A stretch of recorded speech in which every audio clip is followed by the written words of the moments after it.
Hey, it's Lara. Welcome and welcome back to my channel. Today is Sunday and Sunday is my rest day kaya marami tayong gagawin ngayon. Sinusulit ko talaga yung rest day ko kaya lahat ng mga events ko, mga ganap ko, sinisiksik ko sila sa Sunday dahil Sunday lang yung aking available time. Samahan niyo ako sa aking rest day and bago yan, please don't forget to like, share, and please subscribe to my channel. Hi guys, nandito tayo sa Brawica. Sasamahan ko lang si Mama magpa-microblade. Ito yung before. Ayan, tapos na. Ang ganda. Hi guys! Hi guys! So, nakauwi na kami and magbibihis lang ako kasi pupunta kami sa La Belleza Hair and Salon. Magpapa-heads pa ako. Siyempre, it's Sunday and pamper day. Gusto ko mag-relax. Ito lang yung outfit ko ngayon. Very cutesy and papartneran ko siya ng Corolla shoes. Sa TikTok shop lang to available. And this is only 600 plus ata. Hindi ko pa siya nasusuot so tatry ko ngayon kung comfortable ka siyang suotin. Here's the close-up look guys. Ang ganda ng shoes na to. Yung feels pa lang niya, mukhang high quality na. So, itatry ko siya ngayon kung comfy ba siya. Hindi na rin ako mag-aayos kasi pag nagpa-heads pa ako, kasama na yung face. So, mabubura lang din yung makeup ko kaya okay na to. Pa-perfume lang ako. Gift lang to sa akin and gusto ko yung amoy niya. So, try ko kung bagay sa outfit ko tong bag na to. Kasi ribbon naman yung outfit ko. Let's go guys. Grabe. Sobrang init. Tayo ko lang lalamog din ako.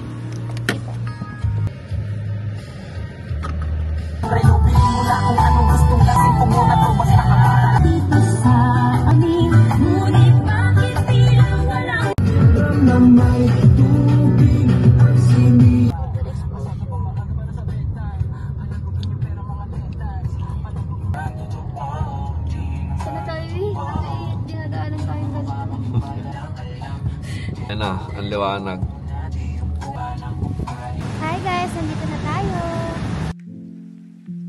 Hi guys, so I don't know if you are familiar with Japanese head spa. This is actually my first time and I wanna share my experience. Usually, kapag gusto ko mag-pamper, ang first option ko is body massage. But when I experienced the Japanese head spa, parang gusto ko na siyang laging gawin. Nakaka-relax talaga siya for real, pero medyo nabitin ako. Sana meron din silang body massage para all-in-one na, diba? All in all, for me, sulit naman siya for its price.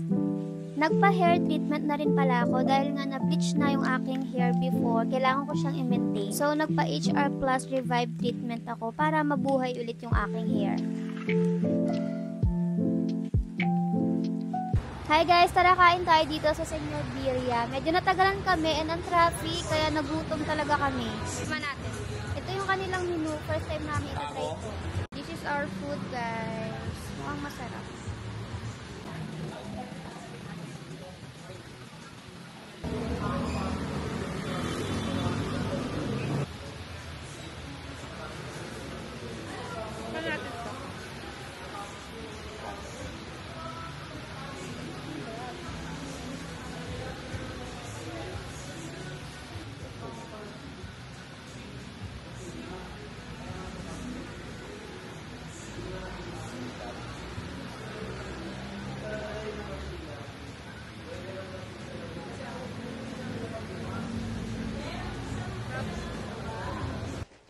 Hi guys! It's a very long day.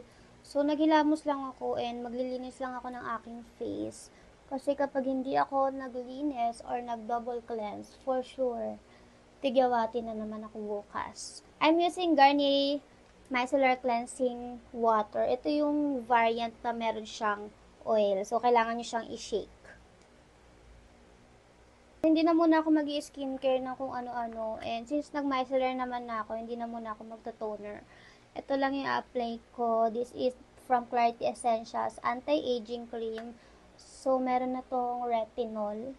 Sa ngayon, pag tamad ako, ito lang talaga yung skincare ko. Like, magka-cleanser lang ako, moisturizer, or ito nga anti-aging cream ni Clarity. Kasi ito, moisturizing na din siya. So, kapag nag-apply ako nito, hindi na ako naglalagay ng moisturizer. Pero ang moisturizer usually, ang ginagamit ko is from Celetec. Kapag sa day ito, and sa night naman, is itong anti-aging. Para kasing feeling ko, habang nag-age ako, hindi ko alam kung umi-edad lang ako, kaya parang ayoko na masyadong 10-step skincare. Kasi nung medyo bata-bata ako, may ganun ako yung may toner, moisturizer, eye cream. Ano ba? Basta, diba, tinusunod ko yung trending dati na ganun. But, when I get older, parang I realize na hindi ko naman pala kailangan lahat yon. Siguro may time na kailangan ko siya, pero not for everyday. Ito yung very tamad routine ko kasi napagod na talaga ako. So, maglo-lotion lang ako. This is niacinamide lotion. Pero hindi sa buong katawan. Dito lang sa mga maitim na part ko. Like sa siko. Yung siko ko, minsan umitim siya. Kakapatong kong ganyan sa lamesa. So, ayan yung target area ko ngayon. Nung natry ko tong niacinamide lotion, ito na yung naging favorite lotion ko. Buti nga, sobrang happy ko kasi meron na siyang big size. Nakailang ganito na akong maliit na size and sobrang bitin talaga siya sa akin. And I'm so happy na meron na siyang 250 ml. I think dito ko natatapusin yung aking vlog. Thank you so much for watching. Kung hindi ka pa nakasubscribe sa aking channel, please don't forget to hit the subscribe button and paki-like and share na din po itong video. Bye guys! Thank you so much for watching!